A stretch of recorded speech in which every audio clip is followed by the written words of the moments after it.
தொடக்க நூல் அதிகாரம் 33.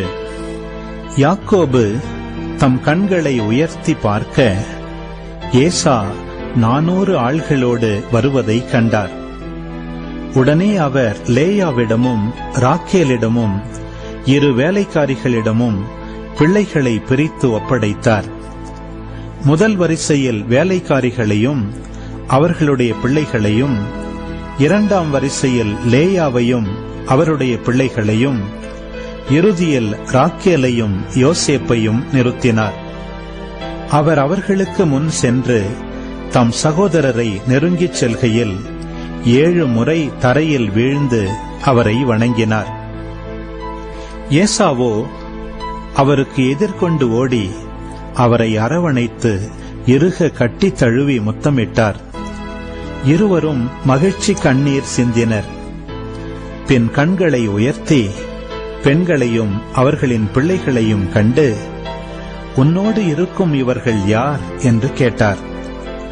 அவரும், உம் அடியானாகிய எனக்கு கடவுள் கருணையுடன் அருளிய பிள்ளைகளே இவர்கள் என்று பதில் சொன்னார்.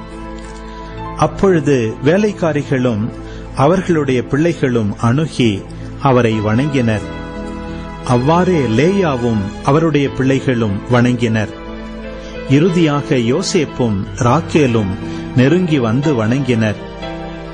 அப்போது ஏசா யாக்கோபை நோக்கி, எனக்கு எதிர்கொண்டு வந்த பரிவாரம் எதற்காக என்று கேட்டார்.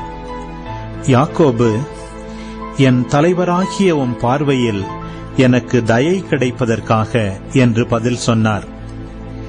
ஏசா, என் சகோதரனே, ஏற்கனவே என்னிடம் மிகுதியாக உள்ளது, உன்னுடையதை நீயே வைத்துக்கொள் என்றார்.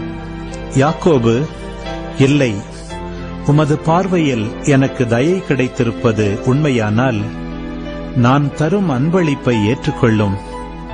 உமது முகத்தை காண்பது கடவுளின் முகத்தை காண்பது போல் இருக்கிறது. ஏனெனில் நீர் எனக்கு கனிவு காட்டியுள்ளீர்.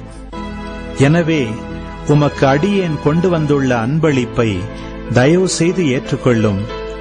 ஏனெனில் கடவுளின் கருணையினால் எனக்கு வேண்டிய மட்டும் உள்ளது என்று சொல்லி வற்புறுத்த அவரும் அவற்றை பெற்றுக்கொண்டார். பிறகு அவர், நாம் சேர்ந்து பயணம் செய்வோம், உனக்கு முன் நான் செல்வேன் என்றார்.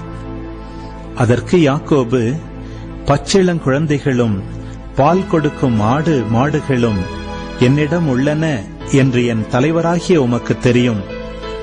அவற்றை ஒரே நாளில் வருத்தி ஓட்டிக்கொண்டு வந்தால் என் மந்தையெல்லாம் செத்துப்போகும். என் தலைவராகிய நீர் எனக்கு முன்னே செல்வீராக.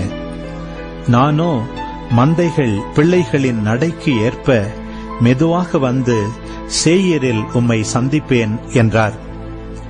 அதற்கு ஏசா, அப்படியானால் என்னுடைய ஆள்களில் சிலரை உன்னிடம் விட்டுச் செல்கிறேன் என்று சொல்ல, அவர், வேண்டாம், என் தலைவராகிய உமது பார்வையில் எனக்கு தயை கிடைத்ததே போதும் என்றார். ஆகையால் ஏசா அன்றே புறப்பட்டு தாம் வந்த வழியே சேயீருக்கு திரும்பினார். யாக்கோபு சுக்கோத்தை வந்தடைந்தவுடன் அங்கே தமக்கென்று ஒரு வீடு கட்டினார். தம் மந்தைகளுக்கு குடில்களை அமைத்தார். இதனால் அந்த இடத்திற்கு சுக்கோத்து என்று பெயரிட்டார். இவ்வாறு யாக்கோபு பதான் அராமிலிருந்து திரும்பி வந்த பின் கானான் நாட்டை சார்ந்த செக்கேம் நகருக்கு நலமுடன் வந்து சேர்ந்தார். அந்நகருக்கு எதிரே பாளையம் இறங்கினார். கூடாரம் அடித்து தங்கிய அந்நிலப்பகுதியை செக்கேமின் தந்தை ஆமோரின் புதல்வரிடமிருந்து 100 வெள்ளிக்காசுக்கு அவர் விலைக்கு வாங்கினார். பின்பு அங்கே அவர் ஒரு பலிபீடத்தை எழுப்பி அதற்கு ஏல் எலோகே இஸ்ரேல் என்று பெயரிட்டார்.